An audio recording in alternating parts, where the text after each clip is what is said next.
అందరికీ నమస్కారం. నా పేరు దీప్తి. నేను 4వ వార్డు నుంచి పోటీ చేస్తున్నాను కాంగ్రెస్ తరఫున. మైనంపల్లి హనుమంతరావు గాని మళ్ళీ ఎమ్మెల్యే రోహిత్ గారు నాకు చాలా సహకరిస్తున్నారు.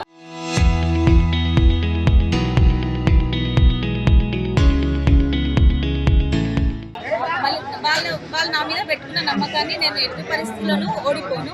ఖచ్చితంగా అభివృద్ధి చేయడానికి 100% నా వంతు కృషి నేను చేస్తాను. కాలనీ పెద్దలు, మహిళలు, యువకులు అందరూ నాకు 100% సపోర్ట్ చేస్తున్నారు. ఇప్పటివరకు అయితే చేశారు, ఇక ముందు కూడా చేస్తారని ఆశిస్తూ వాళ్ళ అమూల్యమైన ఓటు నాకు వేశారని కోరుకుంటున్నాను. ఇప్పటివరకు చేసిన పరిపాలన కంటే నాది కొంచెం డిఫరెంట్గా ఉంటుంది, కొత్తగా ఉంటుంది, యంగ్గా ఉన్నా కాబట్టి కొత్త ఇంకేమైనా కొత్త ట్రై చేసి పెద్దవాళ్ళందరి సహకారం తీసుకుంటూ వాళ్ళ ఐడియాస్ అన్నీ కూడా తీసుకుంటాం. నేను మాజీ కౌన్సిలర్ అన్న వాళ్ళు చాలా చేశారు, ఇంకా ఎక్కువ అభివృద్ధి చేయాలని కోరుకుంటూ ముందుకు వెళ్తున్నాను. మా కాలనీ వాసులు కంపల్సరీ నాకు సపోర్ట్ చేస్తున్నారు ఇప్పటివరకు, నెక్స్ట్ కూడా చేస్తారని కోరుకుంటున్నాను. వాళ్ళ అమూల్యమైన ఓటు నాకు వేసి గెలిపించాలని కోరుకుంటున్నాను. ప్రజలకు తెలియజేయమనగా 12 సంవత్సరాల నుంచి నేను కాంగ్రెస్ పార్టీలో ఉన్నా. గత ఎస్టీ క్యాండిడేట్స్ కూడా సుఖ్యాన్ని గెలిపించుకున్నా. కొంతమంది మా ఎమ్మెల్యే గారు అప్పుడు పోయి నాకు టికెట్ ఇవ్వకుండా వేరే అబ్బాయికి ఇచ్చి కులాభిషేకం చేసుకున్నట్ట, ఏదో డబ్బులు ఇచ్చినట్ట. టికెట్ ఆయన వచ్చేది నాకు రాకుండా చేసి ఫస్ట్ టైం నాకు జనరల్ కావడము, రెండుసార్లు నేను ఛాయిస్ రాకపోవడము. ఇప్పుడు నేను ఈ తమ్ముని అనుచరుడు మిత్రుడు నేను నిలబెట్టి తప్పకుండా గెలిపించి నన్పల్లి గ్రామ ప్రజలకు సేవ చేస్తాడు. మరియు మెదక్ పట్టణాభివృద్ధి కోసం కూడా నాటపడతాడు. 2 సంవత్సరాల 4 నెలల్లో గవర్నమెంట్ పడిపోతుంది, బీఆర్ఎస్ వస్తుంది.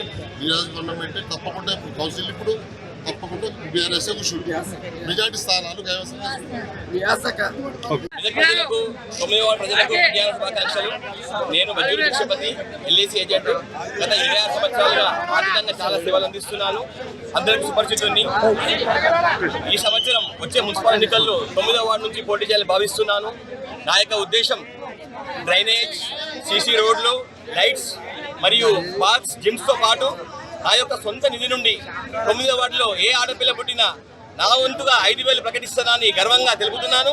నా యొక్క 5 సంవత్సరాల పాలనలో ఏ ఇంట్లో ఆడపిల్ల పుట్టినా 5,000 రూపాయలు ప్రకటిస్తానని పాటిస్తూ ఎలాంటి తప్పులకు, ఎలాంటి అరాచకాలకు నేను పోను అని, నా యొక్క విచక్షణను కోల్పోనని భగవంతుని మీద ప్రమాణం చేస్తూ నన్ను గెలిపించాలని, నా యొక్క యూత్కు సపోర్ట్ చేయాలని మనస్ఫూర్తిగా కోరుకుంటున్నాను. నా యొక్క మేనిఫెస్టోను విడుదల చేస్తున్నాను. అందులో మొదటిది CC road, drainage, lights and parks and మా పక్కన ఉన్న మల్లెచెరువును మినీ ట్యాంక్ బండ్గా మార్చడానికి నా వంతు శక్తిగా నేను ప్రయత్నిస్తాను. మరియు నా యొక్క సొంత నిధులతో 9వ వార్డులో ఏ ఆడపిల్ల పుట్టినా 5,000 రూపాయలు నేను ప్రకటిస్తానని అందరి సాక్షిగా నేను తెలియజేస్తున్నాను. మరియు మాలాంటి యూత్ ఒక్క అవకాశం ఇవ్వండి. మాలాంటి యూత్కి అవకాశం ఇస్తే మేము చేయగలుగుతామా లేదని నెక్స్ట్ 5 నెలలు మీరే తెలియజేస్తారు. ఎలాంటి అవినీతికి సహించబోనని, ఒక్క దగ్గర నేను ఎలాంటి తప్పు పనులు చేయనని ఆ భగవంతుడి మీద ప్రమాణం చేసి తెలియజేస్తున్నాను. బలపరిచిన అభ్యర్థిని వనం లతా వెంకటేష్ ఈరోజు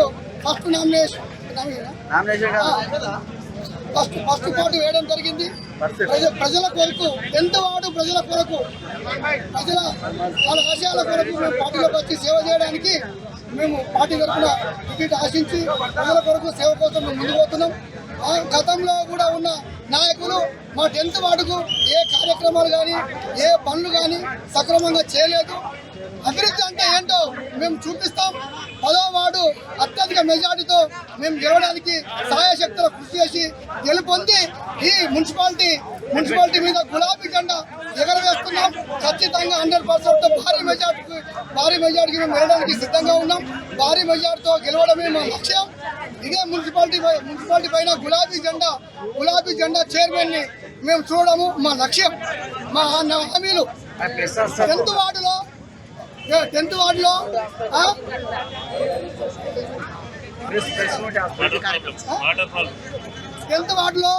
వాటర్ లేదు, కమ్యూనిటీ హాల్ లేదు.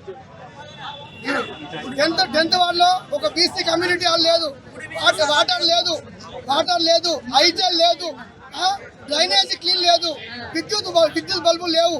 మేము ప్రభుత్వం రాగానే గులాబీ జెండా పార్టీ చైర్మన్ కాగానే అన్ని సమస్యలకు ముందుండి మేము చేయడానికి సిద్ధంగా ఉన్నాం. జీవన ఉపాధి లేదు, మరియు డ్రైనేజ్ లేదు.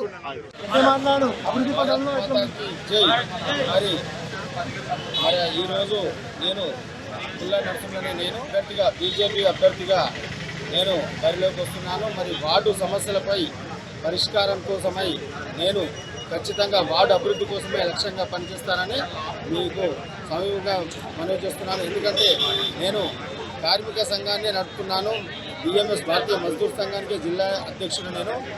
కావున నాకున్న ఆలోచనతోటి మరి ఇప్పటిదాకా జరిగిన ఢిల్లీలో ఏదైతే మన వార్డులో 22వ వార్డులో ఏదైతే అభివృద్ధి జరగలేదో, అన్యాయంగా ఏదైతే జరిగిందో ఆ విషయం పట్ల నాకు చాలా కలత చెంది నేనే పోటీలోకి వచ్చి నేనే ఎందుకు చేయకూడదనే ఉద్దేశంతో నేనే రంగంలోకి దిగి నేనే ఖచ్చితంగా ఆ యొక్క సమస్యలు ప్రజలు పడుతున్న పాటలు ఆ ఇబ్బందులు చూసే నేను ఖచ్చితంగా నేను కూడా పోటీ చేసి నా ప్రజలకు న్యాయం చేయాలి. మరి ఏ విషయంలో అయినా కానీ మరి నన్ను ఎదుర్కోనికి డబ్బు అన్ని రకాలుగా ప్రయత్నాలు చేస్తున్నారు. ఎన్ని కుట్రలు చేసినప్పటికీ బీజేపీ పార్టీ నుంచి నేను వస్తున్నా. పుల్లా నరసింహనే నేను ఖచ్చితంగా పనిచేస్తానని అందరికీ తెలుసు. నేను ఢిల్లీ వాసిని, అక్కడనే నివాసం ఉంటా. ఖచ్చితంగా ఈ యొక్క అభివృద్ధి పదంలో నేను ఖచ్చితంగా వార్డు తీసుకుపోతానని హామీ ఇస్తున్నాను. ఇప్పటికే పబ్లిక్ ప్రజలందరికీ అందరూ సమానంగా చూస్తాను. కులమత భేదాలు లేకుండా ప్రతి ఒక్కళ్ళ ఇంటికి నేను రోజు పొద్దున్నే మరి ముగ్గేసేటప్పుడే వాళ్ళు వాకిలు ఊగేటప్పుడే నేను వాళ్ళ ఇంటి ముంగడ ఉంటాను. రాత్రుల పూట పోవద్దు, ఎవడ కానీ కౌన్సిలర్ ఎవడు కానీ రాత్రుల పూట పోవద్దు. ఒకటే చెప్తున్నా, ఎవరికైనా సరే ప్రజాప్రతినిధులకు పొద్దునవో మధ్యాహ్నం దాకావో రాత్రి పూట ఇళ్ళకి పోవద్దు. అది మాత్రం గమనించుకోవాలి. ఖచ్చితంగా మేము చెప్పేది ఒకటే, నేను మాత్రం పొద్దున్నే వాళ్ళ సమస్యలు పరిష్కరిస్తా. పొద్దున్నే వెళ్ళి నేను లిస్ట్ అవుట్ చేసుకుంటా. మరి మున్సిపాల్ నుంచి రావాల్సిన నిధులు ఏవైతుందో, ఎంపీ గారి ఫండ్ ఏదైతుందో, మరి ఇక్కడ ఉన్న గవర్నమెంట్, రాష్ట్ర గవర్నమెంట్ కానీ కేంద్ర గవర్నమెంట్ కానీ మన వార్డుకు రావాల్సిన ఏవైతే ఉన్నాయో అవన్నీ తీసుకొచ్చే బాధ్యత నాకుంది. ఆ అవగాహన ఉన్నది. ఆ అవగాహనతో నేను ముందుకు వస్తున్నా. ఖచ్చితంగా గల్లీ ప్రజలకు అందరికీ, మన 22వ వార్డు ప్రజలందరికీ న్యాయం చేస్తానని నేను చేస్తూ భారత్ మాతాకి ఉన్నాయి. ఎందుకంటే గౌరవ శాసనసభలో మైనంపల్లి రోహిత్ రావు గారు ఈరోజు వందల కోట్ల రూపాయలతో అభివృద్ధి కార్యక్రమాలు చేపట్టిన దృష్ట్యా గౌరవ రేవంత్ రెడ్డి గారి నాయకత్వంలో ఈరోజు ప్రజా సంక్షేమ కార్యక్రమాలు మరి ప్రతి గడపకు అందుతున్న సందర్భంలో ఖచ్చితంగా కాంగ్రెస్ పార్టీ ప్రజల సంపూర్ణ మద్దతు ఉన్న సందర్భంగా మా నాయకుల ఆదేశం మేరకు ప్రస్తుతం 9వ వార్డు అన్రిజర్వ్డ్ జనరల్గా ఉన్న సందర్భంలో నేను కాంగ్రెస్ పార్టీ అభ్యర్థిగా 9వ వార్డు నుంచి పోటీ చేయడానికి పెద్దలు ఆదేశించారు కాబట్టి నామినేషన్ వేయడానికి వెళ్తున్నా ఉన్నాను. ఖచ్చితంగా మెదక్ బల్దియాపై 32 సీట్లకు 32 మరి కాంగ్రెస్ జెండా ఎగరడం ఖాయం. మా పెద్దలు హనుమంత్ అనే నాయకత్వం, అదేవిధంగా మా గౌరవ ఎమ్మెల్యే రోహిత్ బాబు గారి నాయకత్వాన్ని మరి ఖచ్చితంగా నిలబెడతామనేసి మరోమారు ఈ యొక్క కాంగ్రెస్ ద్వారా మరి ప్రతి సంక్షేమాన్ని ప్రతి గడపకు అందే విధంగా మేము ప్రయత్నం చేస్తాం. మరి రానున్న మరి కొద్ది రోజులు జరగబోయే మున్సిపల్ ఎన్నికల్లో బీఆర్ఎస్ పార్టీ తరఫున 6వ వార్డు అభ్యర్థిగా మరి నేను ఈరోజు నామినేషన్ వేయడం జరిగింది. మరి గత నిన్నటి నుంచి కూడా బీఆర్ఎస్ పార్టీ తరఫున నామినేషన్ చేసినటువంటి అభ్యర్థులందరికీ కూడా ముందుగా శుభాకాంక్షలు తెలియజేస్తూ ఉన్నాం. మెదక్ పట్టణ ప్రజలు నిజంగా కూడా విజ్ఞతతో ఆలోచన చేస్తూ ఉన్నారు. ప్రస్తుత పరిస్థితులను బట్టి మరి ఈరోజు బీఆర్ఎస్ పార్టీ అభ్యర్థులకు పూర్తి మద్దతును ఇవ్వబోతా ఉన్నారు. చారిత్రాత్మక తీర్పును మరి ఫిబ్రవరి 11 నాడు జరగబోయే ఎన్నికల్లో ప్రజలు ఇవ్వబోతా ఉన్నారు. కాబట్టి మెదక్ పట్టణ శ్రేయస్సు కోరుకుంటూ మెదక్ పట్టణ అభివృద్ధి కోరుకునేవారు, మరి నీతివంతమైన నిజాయితీవంతమైనటువంటి పాలన కోరుకునే వ్యక్తులందరూ కూడా బీఆర్ఎస్ పార్టీ అభ్యర్థుల వైపు ఉంటారని చెప్పి తెలియజేసుకుంటా ఉన్నాం. ముఖ్యంగా మేము గతంలో గౌరవ పెద్దలు హరీష్ అన్న గారి నాయకత్వంలో జరిగిన సభలో చాలా స్పష్టంగా చెప్పినాం, ఇది అహంకారానికి ఆత్మగౌరవం జరుగుతున్న ఎన్నికలు కాబట్టి ఖచ్చితంగా ఈ ఎన్నికల్లో ఆత్మగౌరవమే నిలుస్తుంది, ధర్మమే జయిస్తుంది. కాబట్టి ధనబలం ఎప్పుడూ కూడా ప్రజాస్వామ్యాన్ని కొనలేమనే సంగతి మరోసారి స్పష్టం చేస్తూ ఉన్నాం. మేము ఖచ్చితంగా అన్ని స్థానాలలో కూడా విజయం సాధించబోతా ఉన్నామని చెప్పి ధీమా వ్యక్తం చేస్తూ ఉన్నాం. అందరికీ నమస్కారం. జరగబోయే మెదక్ మున్సిపల్ ఎన్నికల్లో ఖచ్చితంగా కాషాయం జెండా మెదక్ కిలపై ఎగరబోతుంది. ఎందుకంటే ఇంత గట్టి ఎందుకు చెప్తున్నాం అంటే మెదక్ పార్లమెంట్లో 7 నియోజకవర్గాలలో బీజేపీకి అత్యధిక మెజారిటీ ఇచ్చింది మెదక్ మున్సిపాలిటీ, మెదక్ నియోజకవర్గం. ఈరోజు మెదక్ కిలాపై కాషాయ జెండాను ఎగరవేసి గత 10 సంవత్సరాలు చేసిన పరిపాలన బీఆర్ఎస్ పరిపాలనని ప్రశ్నిస్తాం. అదేవిధంగా ఈ 2 సంవత్సరాల నుంచి ఇప్పుడు వచ్చిన ఈ కాంగ్రెస్ పరిపాలన కూడా ప్రతి ఒక్కరు ప్రశ్నిస్తాం. మున్సిపాలిటీలో మెదక్ మున్సిపాలిటీలో జరిగిన ప్రతి ఒక్కదాన్ని మేము బయటకు తీసుకొచ్చేసి మెదక్ని అభివృద్ధి మార్గంలో మా ఎంపీ రఘునందన్ రావు గారి ఆదర్శాలలో తీసుకెళ్తామని చెప్పేసి కోరుకుంటూ అందరికీ local to global news at your fingertips. మీ చేతిలో ఒక ఆయుధం. Download Raw TV app. Media legend Ravi Prakash is back.